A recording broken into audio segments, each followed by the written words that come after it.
The last thing I heard before entering the maze was a warning. Don't stop, don't waste time, and whatever you do, don't follow the growls. I would have just stopped right there and left the carnival altogether, but since my girlfriend Amy was in there, I had to nut up and venture on. I guess I should explain myself.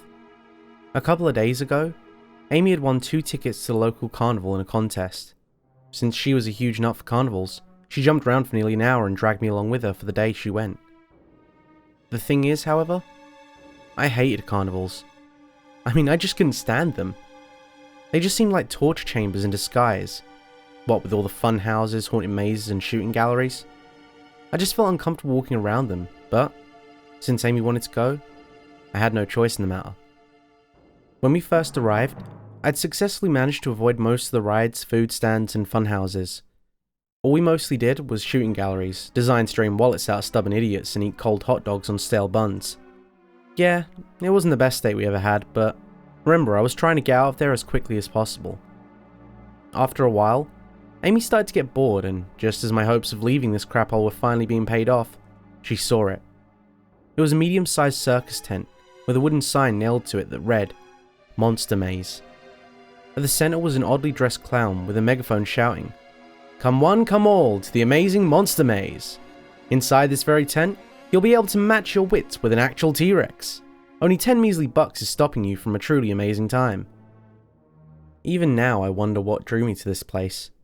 It didn't seem that different from the rest of the shabby tents, and the clown's speech certainly wasn't convincing. But one way or another, we were both fascinated at the little sideshow attraction.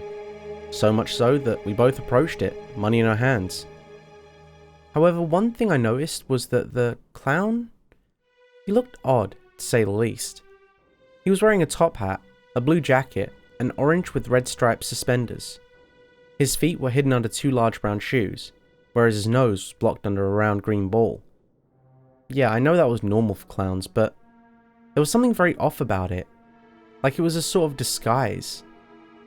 His green makeup didn't exactly help either. It looked so real. Like, that was actually his skin color, but that couldn't be true, right? As my girlfriend walked closer, I heard her say, "So what do we do in the maze?" The clown laughed in a rather cold laugh and said in a voice that sounded like a combination between a poorly done Ed Wynn impersonation and a beast growling. "All you have to do, miss, is survive the maze. If you survive all 100 levels of the maze, then you win the grand prize." By then, I was getting rather skeptical as I put my money back in my pocket, but Amy just traded a $10 bill for a little orange ticket she entered inside. Before I could say anything, she'd already entered. Not knowing what to do, I proceeded to enter myself before the clown grabbed me back. "Sorry, sir," the clown said, "but you have to pay in order to play." He finished that sentence with a very creepy grin. I just grunted as I threw the $10 bill at him and grabbed an orange ticket. As I went in, I heard that warning. Don't stop, don't waste time, and whatever you do, don't follow the growls. I just swallowed my spit and ventured on. Doing so had me enter into a dark hallway with an odd metallic door at the end. As I walked, I could hear growls, roars and screams, wondering what the hell was happening inside. As I approached the door, I heard the clown's voice say, "A new player has entered." Jesus, how many players were in here? I opened the door and before me were several passages. Some led left, some led right, some just led forward. All I knew was I had to get moving. I first turned left and then right, so far so good. There was nothing immediately disturbing, just dark blue cobblestone with the occasional torch planted on it. It was about 20 seconds in when I heard the slight growl. At first, I thought nothing of it and continued onwards, but the next thing I heard was the clown's voice that said, "Rex lies in wait." I didn't know what to think. As I was walking faster and faster, trying to find the exit and find Amy, the passageways were becoming more and more confusing. Each time I turned, I thought I'd already been there before, and each time I thought I heard a growl with the clown's commentary of Rex lies in wait. It was getting a little annoying, to be honest. I was actually wondering when this Rex would finally spot me. Well, as I turned once more, I got my wish. This time, the growl seemed a bit louder, and the clown said, "Rex has seen you." While I wasn't exactly scared, I was a bit intimidated, as I had assumed the whole lies and wait commentary was merely a self-motivator for the play to get going. As I continued to venture on in the maze, I started hearing other noises as well. Sometimes, I'd hear a hiss, but other times, it would be large footsteps to my left, or a small growl to my right. I just whistled, telling myself that they were just sound effects from the speakers to make people scared. In a rather foolish move, I decided to shout Amy's name in vain to attempt to find her, but of course I got nothing in response. However, just as I was about to give up hope, I found a key on the floor. Picking it up led to the clown saying, "Congratulations, you found the key to the exit." I felt relieved that I found the key first, especially when I had a vision of me finding the exit only to realise that I needed a key.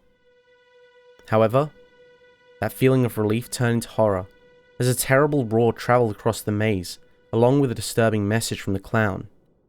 "Rex has seen you." I quickly turned right and kept going.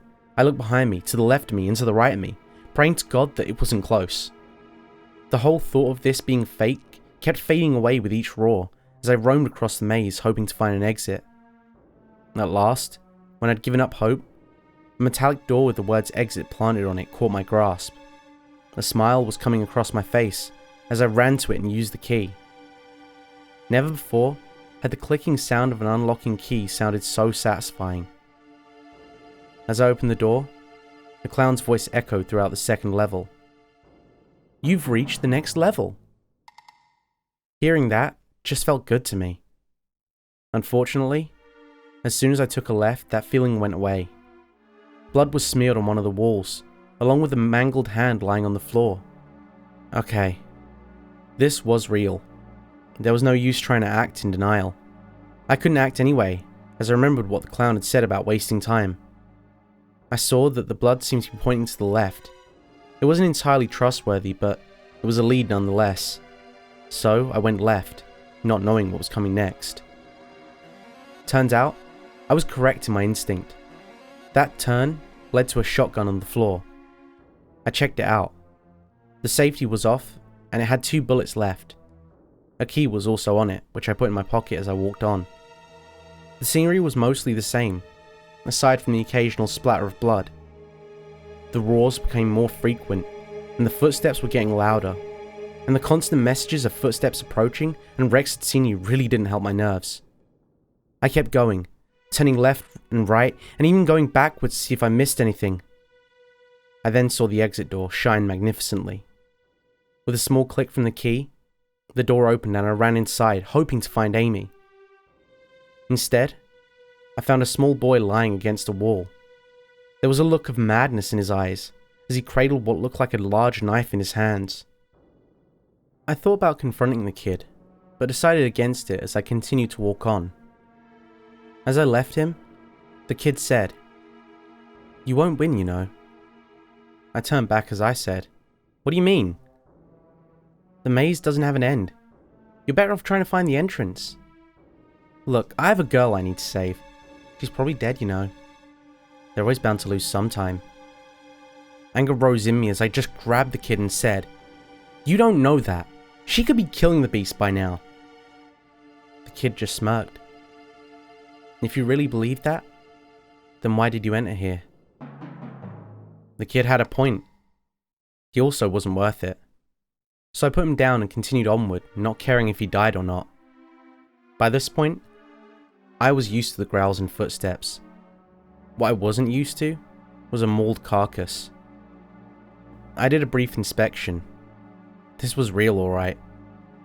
Fortunately, from the looks of it, the victim was a male, so there was still a chance that Amy was alive. However, what small sense of relief I had ran away when I heard the heavy breathing that was about 5 feet away from me. I didn't turn around. I didn't turn my head. I didn't even breathe. I just stood there, hoping it didn't spot me. At first, I thought it hadn't. The breaths kept getting quieter and quieter, as if the thing was walking away. When I ran, however, it turned out the thing was only bluffing. I ran. I ran for hours. Every time I thought I'd lost it, it appeared out of nowhere, ready to eat. I only caught glimpses of it from time to time. I'd see a finger here, an eyeball there. Nothing that would warrant a full description.